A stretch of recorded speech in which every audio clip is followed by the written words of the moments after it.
Good afternoon, নমস্কার, আসসালামু আলাইকুম, ক্লমকা। আজকে যে বিষয়টা নিয়ে কথা বলবো, সামাজিক মাধ্যম ফেসবুকে একটা পোস্ট, একটা ভিডিও আমার সামনে এসেছে। সেই বিষয়টা নিয়ে আজকে কথা বলবো।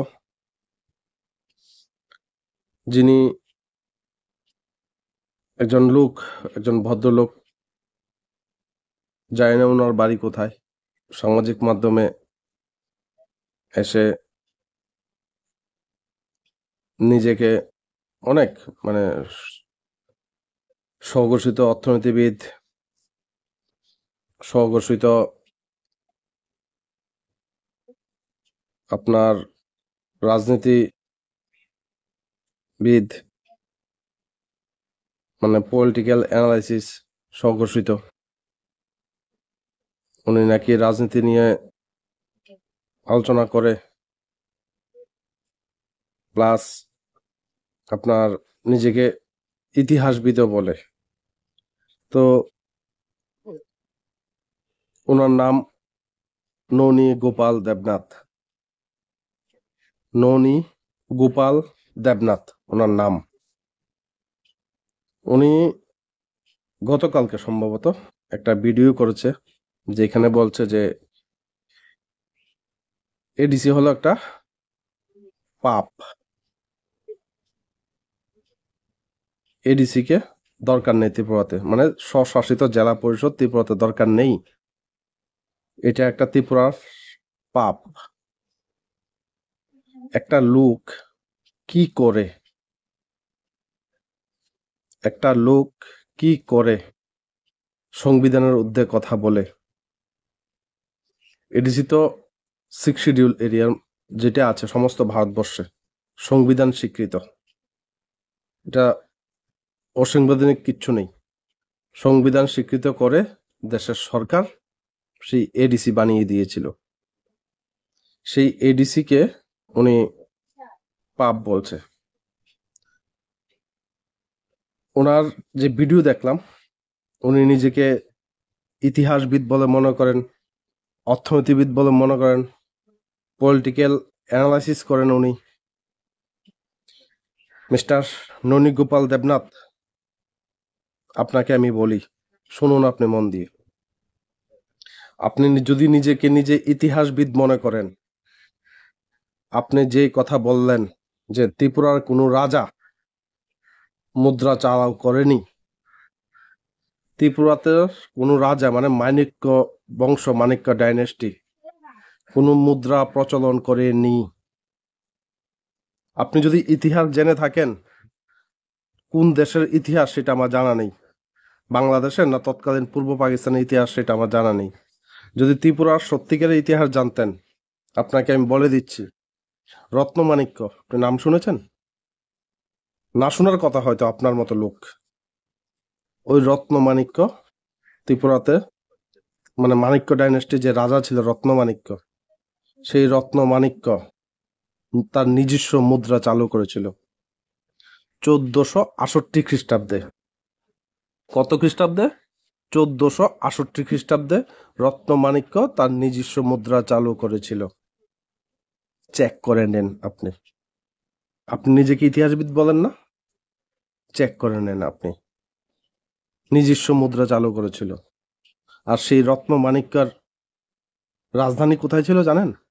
বর্তমান উদয়পুরে। তখন উদয়পুর নাম ছিল না, রাঙ্গামাটি ছিল। উদয়পুর থেকে সামান্য দূরে রাজনগরে এখনো পুরাতন রাজবাড়ি আছে, সেটা রত্নমাণিক্য রাজবাড়ি। এইখান থেকে ত্রিপুরা চালাতো। যেটা চট্টগ্রাম, বর্তমান চট্টগ্রাম না, সেটা মাণিক্য ডাইনেস্টি, মাণিক্য বংশ দখল করেছিল বাংলার রাজাদের কাছ থেকে। কিন্তু হ্যাঁ, বেশি দিন দখল রাখতে পারেনি।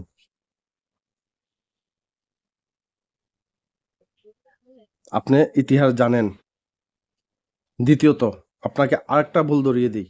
আপনি তো ইতিহাসবিদ নিজেকে মনে করেন, স্বঘোষিত। আপনি কি বলেছেন? Tripura is a part of Bangadesh. আমি আপনাকে বলি, Tripura is never part of Bangadesh. Bangadesh that means southern side of present West Bengal and present Bangladesh area.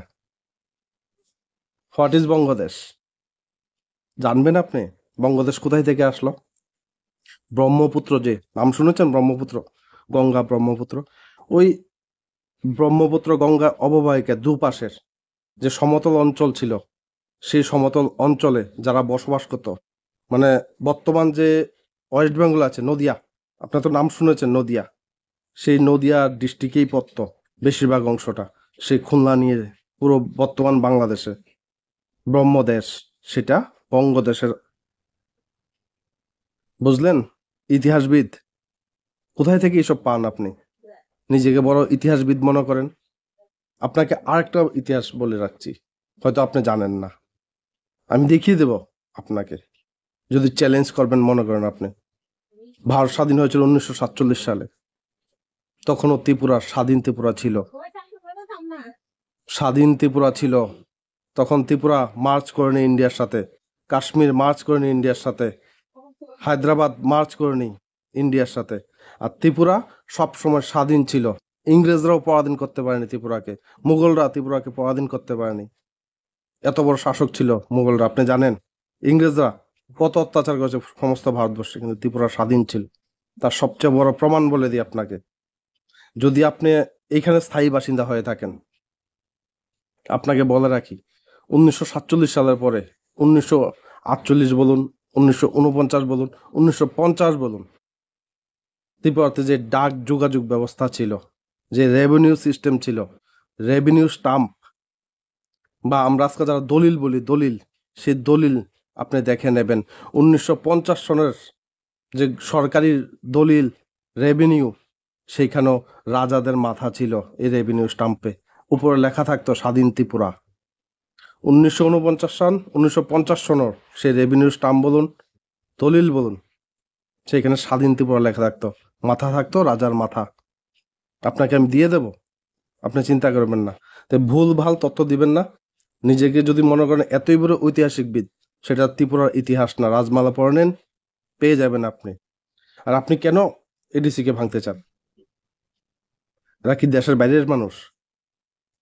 আপনি যে কথা বলছেন, আপনি যদি ইতিহাস জেনেই থাকেন মাননীয়, আপনাকে বলে রাখি, ভারত স্বাধীনতার পরে আজকে যেই রাজ্যগুলি, কয়টা রাজ্য আজকে?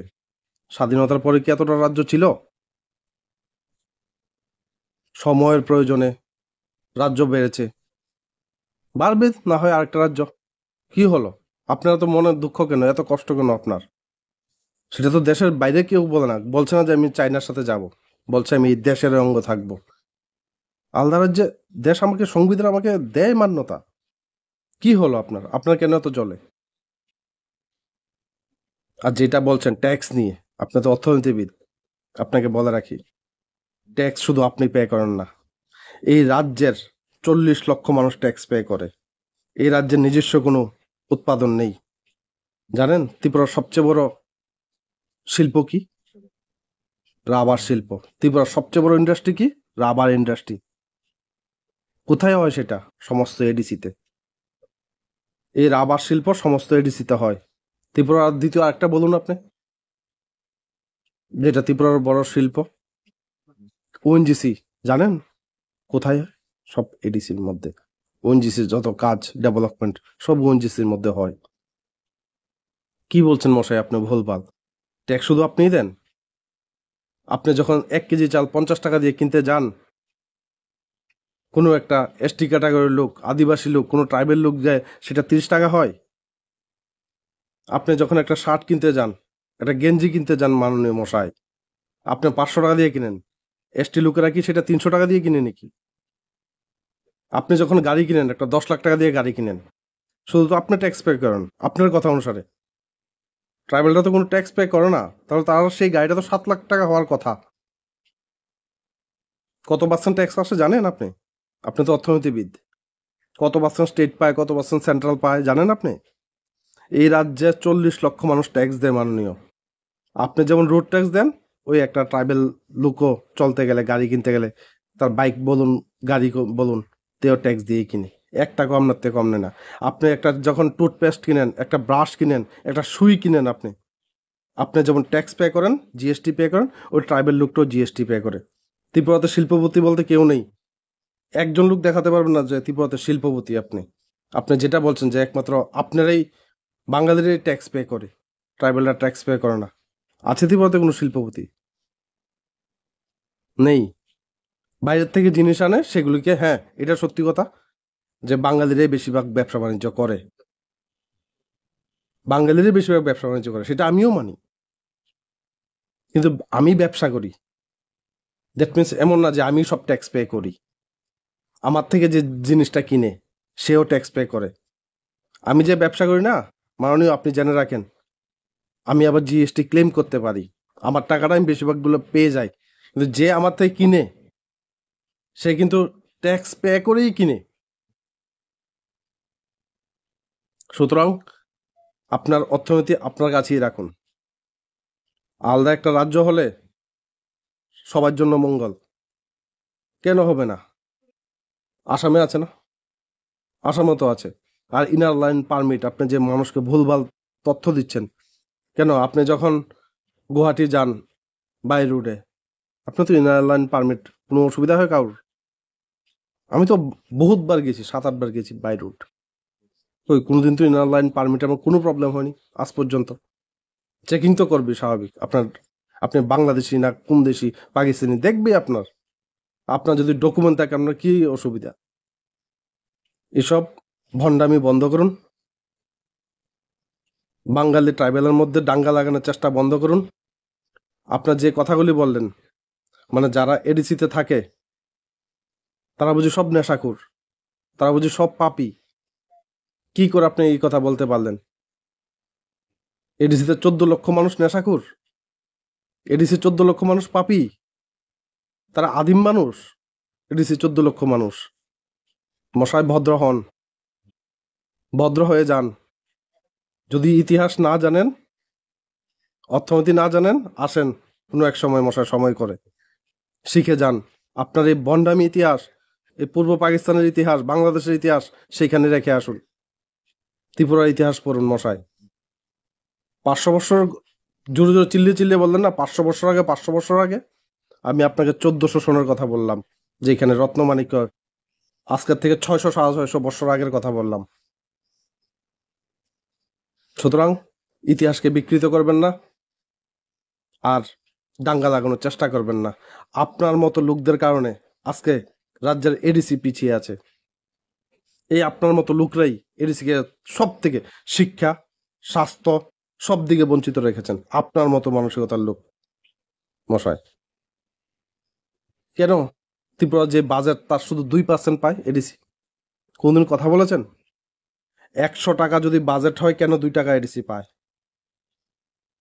এখানে তো 30% মানুষ থাকে, আপনিই বললেন, তাহলে 30 টাকা যাওয়ার কথা, কেন 2 টাকা দেয়? কেন কথা বলেন না এটা নিয়ে?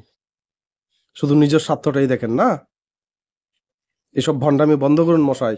আপনাকে চ্যালেঞ্জ করি, যদি ইতিহাস জানতে হয় ত্রিপুরার, আসেন আপনি, আপনাকে আমি শিখিয়ে দেব ত্রিপুরার ইতিহাস। রাজমালা বই আমার লাগবে না, এসব ছাড়েন আপনি। আপনি কোথায় থেকে ইতিহাস শিখলেন? এত বড় অর্থনীতিবিদ আপনি, ত্রিপুরা রাজ্য হয়তো নতুন একটা নোবেল পাবে আপনার মাধ্যমে অর্থনীতিতে। আপনি ট্যাক্স শিখান মানুষকে। আরে মশাই, ট্যাক্স কত পার্সেন্ট হয় জিএসটি সেটি আপনি জানেন না? কত ধরনের ট্যাক্স হয় জিএসটিতে, কি কি জিনিসে কত পার্সেন্ট ট্যাক্স সেটি আপনি বলতে পারবেন না? আপনাকে চ্যালেঞ্জ নিচ্ছি মশাই। ত্রিপুরার সুই থেকে আরম্ভ করে গাড়ি পর্যন্ত কোনটাতে কত পার্সেন্ট ট্যাক্স সেটা আপনি জানেন না? আগে জেনে নেন, তারপর নিজেকে নিজে অর্থনীতিবিদ বলবেন। সেটা বন্ধ করুন। এ রাজ্য শান্তির রাজ্য, আমরা একত্রে বসবাস করে আছি যুগ যুগ ধরে। আপনার মতো কিছু ভণ্ড লোকের কারণে এই রাজ্যটা অশান্তি হয়। আসসালামু আলাইকুম।